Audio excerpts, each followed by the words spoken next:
নমস্কার, বাংলা স্ফিয়ারে সকালের এপিসোডে আপনাদের আবার স্বাগত জানাচ্ছি। দেখুন, ভারতবর্ষে বেশ কয়েকটি রাজ্যের এসআইআর প্রক্রিয়া শেষ হয়ে গেছে। যে 5টি রাজ্য এই এপ্রিল মাসে ভোট হবে, তাদের মধ্যে 4টে শেষ, পশ্চিমবঙ্গ বাকি।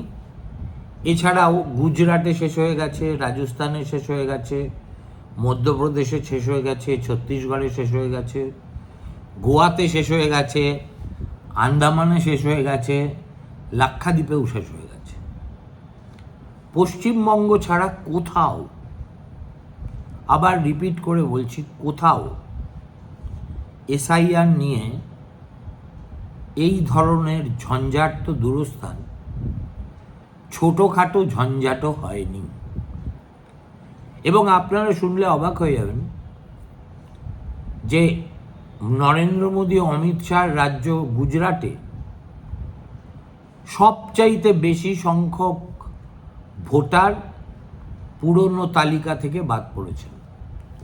তাদের সংখ্যাটা মোট ভোটারের প্রায় 14%। এছাড়া সর্বত্রই রাজস্থানে বাদ পড়েছে, ধরুন আন্দামান নিকোবরে বাদ পড়েছে 16.87, ছত্তিশগড়ে 11.77, গোয়াতে 10.76, পুডুচেরি সেখানেও 7.5, মধ্যপ্রদেশ 5.96 আর রাজস্থান 5.74%। এবং দেখুন, এই যে বাকি 4 রাজ্যে ভোট হচ্ছে, তার মধ্যে এক তামিলনাড়ুতেই চূড়ান্ত ভোটার তালিকায় দেখা যাচ্ছে 94 লক্ষ ভোটারের নাম বাদ গেছে। তার মানে 1 কোটি ছুঁই। কেরলে খুব কম বাদ গেছে। প্রাথমিক যে রোল বেরিয়েছিল তাতে 21 লাখ না কত লাখ ভোটারের নাম বাদ ছিল। তারপরে অবজেকশন ক্লেমসের পর্ব চুকে যাওয়ার পরে তাদের মধ্যে 15 লাখের বেশি আবার অন্তর্ভুক্ত হয়ে গেছে। আর অসমে যেহেতু এর আগেই এনআরসি পর্ব চুকে গেছে, অতএব ভোটারের সংখ্যা কমেছে মাত্র 3 লাখ। তামিলনাড়ু আর পশ্চিমবঙ্গের মধ্যে আকারগতভাবে, সংখ্যাগতভাবে একটা তুলনা করা যায়। ঠিক যেমন অবিভক্ত অন্ধ্রপ্রদেশ যখন তেলেঙ্গানা হয়নি, তখনও আমাদেরই মতো ছিল, ওদেরও 42টা লোকসভার আসন, আমাদেরও। তামিলনাড়ু এই সংখ্যায় হয়তো একটু কম, আমাদের 42টা লোকসভা, ওদের 39টা। আমাদের 294টা বিধানসভা সিট, ওদের তার তুলনায় একটু কম। প্রশ্নটা তা নয়। প্রশ্নটা হলো, গোটা দেশ যখন একদিকে যাচ্ছে, তখন আমাদের এই পশ্চিমবঙ্গে এসআইআরকে নিয়ে এমন ঝঞ্ঝাট হলো কেন? এ নিয়ে আমরা উপর্যুপরি অনেক ভিডিও আমি তো করেছি, সুতরাং সেগুলোর পুনরাবৃত্তি আমি করছি না। আমি কতগুলো বেসিক পয়েন্ট ধরিয়ে দিচ্ছি, যেগুলো শুনলে হয়তো আপনাদের কাছে পরিষ্কার হয়ে যাবে যে একমাত্র বাংলাই কেন আমাদের লজ্জার মাথাকে গোটা দেশের মধ্যে ঝঞ্ঝাটের রাজ্য হিসেবে পরিচিত হয়। এমনি এমনি তো নয়। দেখুন, SIR, special intensive revision, by nature is different from all other revision. এটা অন্য রিভিশনের ক্ষেত্রে যেটা হয়ে থাকে, অর্থাৎ উপর হয়ে গেল, প্রত্যেকটা ভোটের আগে হয়, এসআইআর তা নয়। আর যেহেতু 2002 সালের পরে দেশে কোথাও এসআইআর হয়নি, অতএব প্রত্যেকটা রাজ্যেই, আবার বলছি, প্রত্যেকটা রাজ্যেই ভোটার তালিকায় বিস্তর গোলমাল ছিল। গোলমাল ছিল মৃতদের নাম নিয়ে, স্থানান্তরিত হওয়ার নাম নিয়ে, অ্যাবসেন্ট থাকার নাম নিয়ে, ডুপ্লিকেশনের প্রশ্নে। ফলত any special intensive revision will result in disproportionately high deletion, এটা একটা অলমোস্ট স্বতঃসিদ্ধ। উত্তরপ্রদেশে তো 3 কোটির বেশি ভোটারের নাম আপাতত বাদ আছে, যদিও উত্তরপ্রদেশের ক্ষেত্রে এক্সটেনশন পরে এক্সটেনশন পেয়ে যাচ্ছে, ফাইনাল লিস্ট এখনো পর্যন্ত বেরোয়নি। আমাদের ক্ষেত্রে এই জটিলতাটা হলো কেন? এবং আজকে যে এই 60 লক্ষ হতভাগ্য মানুষের ভোট দেওয়ার অধিকার শেষ পর্যন্ত থাকবে কি থাকবে না, সেটাই পর্যন্ত ঝুলে আছে নির্ঘণ্ট জানিয়ে দেওয়ার পরেও, এর চাইতে দুর্ভাগ্যের কিছু হতে পারে? সব রাজ্যে এই যে কোনো রিভিশন বলুন, ভোটার তালিকায় সারা বছর ধরে রুটিন রিভিশন হয়, কখনো ইন্টেন্সিভ রিভিশনও হয়, কিন্তু এসআইআর অর্থাৎ স্পেশাল ইন্টেন্সিভ রিভিশন হলো প্রায় 24 বছর পরে। দেখুন, নির্বাচন commission is the supervising authority of any process, কিন্তু নির্বাচন কমিশনের নিজের কোনো স্টাফ নেই। একটা যে কোনো এক্সারসাইজ ঠিকমতো করার জন্য সিনে qua non যাকে বলে, সেটা হলো রাজ্য সরকারের সহযোগিতা। প্রত্যেকটা রাজ্যের ক্ষেত্রে কোনো রাজ্য সরকার আপনি দেখাতে পারবেন না, কেরলে বিজেপি সরকার নেই, তামিলনাড়ুতে নেই, তাহলে সেখানে কি করে এসআইআর প্রসেস এত নির্বিঘ্নে শেষ হয়ে গেল? সেখানে কেন এত লক্ষ লক্ষ ভোটারের ভাগ্য অনিশ্চিত হয়ে থাকছে না? দেখুন, নর্মাল প্রসেসে প্রথমে একটা ভোটার তালিকা তৈরি হয়। সেই ভোটার তালিকায় দেখার পরে একটা পিরিয়ড থাকে, যে পিরিয়ডের মধ্যে ক্লেইমস অ্যান্ড অবজেকশনস, যে কোনো ভোটার যদি মনে করে যে তার নাম বাদ গেছে বা অবৈধভাবে অন্যের নাম ঢুকিয়েছে ইত্যাদি ইত্যাদি, কিন্তু দ্য বাক stops at the ERO level, অর্থাৎ রিটার্নিং অফিসারের লেভেলে। তিনি যে সিদ্ধান্ত নেন তার ভিত্তিতেই চূড়ান্ত ভোটার তালিকার খেলা শেষ হয়ে যায়। পশ্চিমবঙ্গের ক্ষেত্রে তার দায়িত্ব নিতে হয়েছে সুপ্রিম কোর্টকে। এবার পশ্চিমবঙ্গ সরকারের অ্যাটিটিউডটা দেখুন।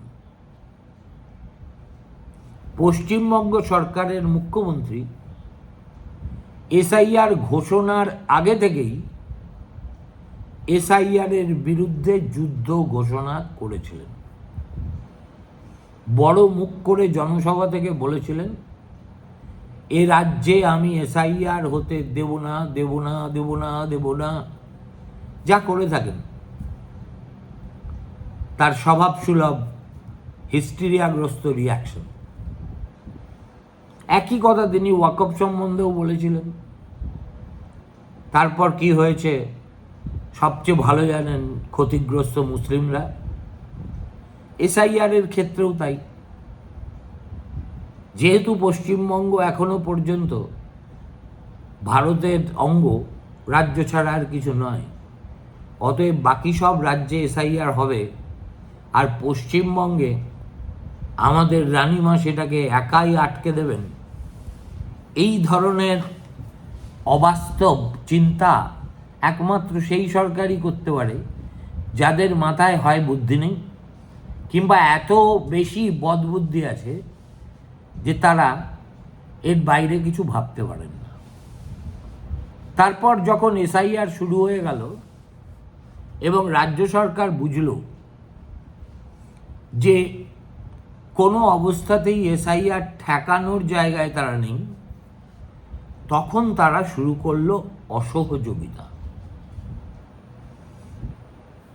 নির্বাচন কমিশন যা চায় ঠিক মতো রাজ্য সরকার সেটা পালন করে না। এমনকি বিএলওদের যে প্রাপ্য অনারারিয়ামটুকু, সেইটুকু দিতেও এই সরকার যে লেভেলে গড়িমসি করেছে সেটা অকল্পনীয়। এবং তাতে খুব একটা বেশি টাকার ব্যাপারও ছিল না। 80,000 বিএলও জন প্রতি 18-19,000 20,000 টাকা পেতেন। সেই টাকা পুরোটা তারা আজ পর্যন্ত পেয়েছেন কিনা আমি জানি না, কিন্তু এসআইআর এর যখন চলছে, পুরোদমে চলছে, যখন আমি শুনানির নোটিশ পেয়ে 2002-এ নাম না থাকার কারণে গেছি, তখনও জিজ্ঞেস করে দেখেছি বিএলওদের, তারা অত্যন্ত বিমর্ষ মুখে বলেছেন না স্যার পাইনি। এরপরে কি খেলা শুরু হলো দিদিমণির? দিদিমণি চেষ্টা করলেন যে যাদের যে দায়িত্ব পাওয়ার কথা নয় তাদেরকে সেই দায়িত্ব দেওয়া, এবং বেছে বেছে তাদেরকেই সেই দায়িত্ব দেওয়া যারা তার বশংবদ, যারা তার কথায় উঠবে, বসবে, শোবে, ঘুমোবে, খাবে, হয়তো বললে আত্মহত্যাও করে দেবে। ভারতবর্ষের সমস্ত রাজ্যে ইআরওরা হন এসডিওরা। পশ্চিমবঙ্গে 84 জন এসডিওর বাইরে কারুর নাম পাঠায়নি এই রাজ্য সরকার, যেখানে 294টা কেন্দ্রে 294 জন হয় এসডিও, না হয় এসডিওর সমমর্যাদা সম্পন্ন অফিসারদের নিয়োগ করার কথা। ভারতবর্ষের বাকি সব রাজ্যে তাই হয়, এবারও হয়েছে। কিন্তু দিদিমণি যেহেতু জানেন যে পশ্চিমবঙ্গের ভোটার তালিকার আসল স্বরূপটা কি, সেটা 2011-এ নির্বাচন তো হয়ে আসার পর তিনি তো অসংখ্য ভোট দেখেছেন। 14-এ লোকসভা দেখেছেন, 16-এ বিধানসভা দেখেছেন, 21-এ আবার বিধানসভা দেখেছেন, 19-এ লোকসভা দেখেছেন, 24-এ দেখেছেন, এবং তিনি জানেন যে এই ভোটার তালিকায় তারা কিভাবে কোন খাতে কতখানি জল মিশিয়েছেন। অন্য কোনো রাজ্যে কোনো রাজনৈতিক দল ভোটার তালিকায় ভূতেদের এনে স্থানান্তরিত লোকেদের নাম দিয়ে 389 জন সন্তানের পিতৃদেবকে স্থান দিয়ে এমন একটা পরিস্থিতির সৃষ্টি করে না যেখানে গোটা ভোটার লিস্টটাই প্রথম দিন থেকে সাসপেক্ট হয়ে যায়। এই যে পশ্চিমবঙ্গে প্রথমে অবজারভার নিয়োগ হলেন, তারপরে স্পেশাল অবজারভার নিয়োগ হয়েছেন, তারপর মাইক্রো অবজারভার নিয়োগ হয়েছেন, এটা কি জন্যে হয়েছে? আমি জানি না তামিলনাড়ু, কেরলে মাইক্রো অবজারভাররা গিয়েছেন কিনা, কিন্তু পশ্চিমবঙ্গে এসেছেন। কেননা প্রথম থেকেই তারা বুঝেছেন যে এই রাজ্য সরকারের কাছ থেকে সহযোগিতা তো পাবেনই না, পদে পদে এরা এমন প্যাচ কষবে যার মোকাবিলা করতে তাদের নাভিশ্বাস হয়ে যাবে। অতএব মমতা বন্দ্যোপাধ্যায় ভেবেছিলেন এসআইআর যখন আটকাতে পারলাম না, তখন রাজ্য প্রশাসন, যেটা আমার হাতে আছে, তাকে ব্যবহার করে আমি যতটা পারা যায় এই ভুয়ো ভোটার রেখে দেওয়ার চেষ্টা করব। এবং আগাগোড়া শুরু থেকে শেষ পর্যন্ত তিনি সেই চেষ্টাই করেছেন। ফলত পশ্চিমবঙ্গেও যেটা ইয়ারও লেভেলে নিষ্পত্তি হয়ে যাওয়ার কথা ছিল, সেটা হলো না। হলো না তার কারণ এই ইয়ারও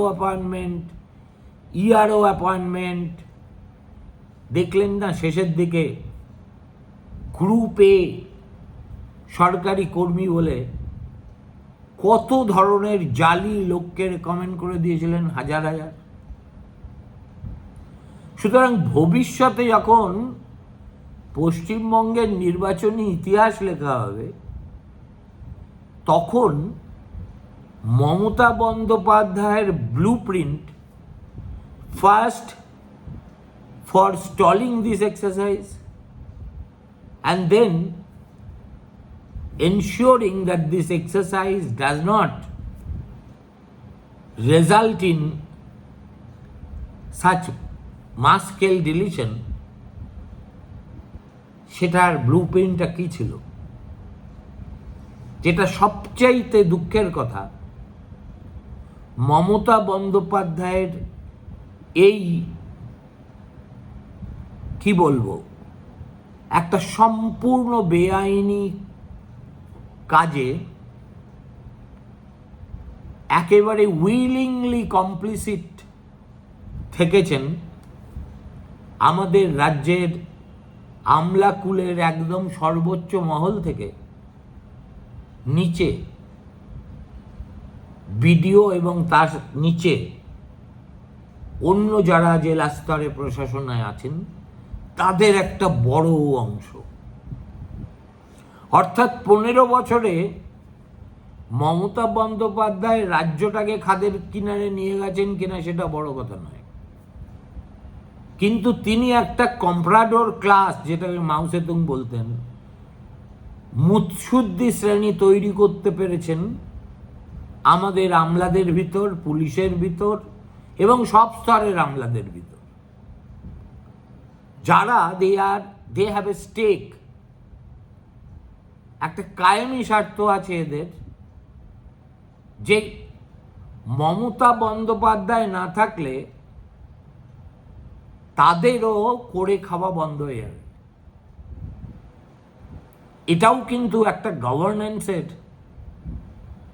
বিকৃতি আপনি বলতে পারেন, কিন্তু এরকম স্ট্রাকচার্ড বিকৃতি ভারতবর্ষে কখনো কোনো মুখ্যমন্ত্রী করেই উঠতে পারেননি, কিংবা করার কথা ভাবেননি।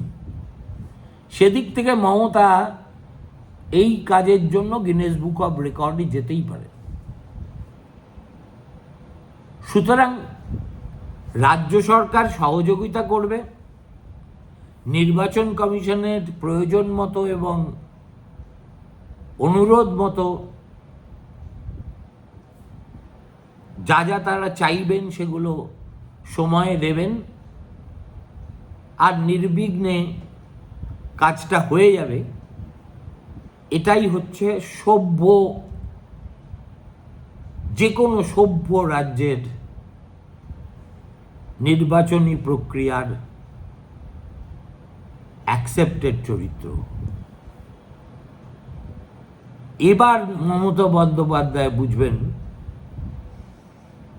যে গায়ের জোরে আর পার্টি ক্যাডার অথবা আমলাতন্ত্রের পার্টি ক্যাডার সুলভ আচরণের উপর নির্ভর করেও শেষ রক্ষা করা সম্ভব নয়। সেজন্যই দেখছেন না কিরকম হিস্টিরিয়াগ্রস্তের মতো আচরণ করে চলেছেন মমতা। কেননা তিনি সবচেয়ে ভালো জানেন যে শেষ পর্যন্ত যদি বাতিল ভোটারের সংখ্যা ৮০-৮৫ লাখে পৌঁছে যায়, তাহলে পশ্চিমবঙ্গের কতগুলো কেন্দ্রে তার ছকে বাঁধা খেলা উল্টে যেতে পারে সেটা বিলক্ষণ তিনি জানেন, বোঝেন, এবং সেই কারণেই তাকে এখন প্যারানয়ার রোগী ছাড়া আর কোনো কিছু বলে মনেই হচ্ছে না। ভালো থাকবেন, নমস্কার।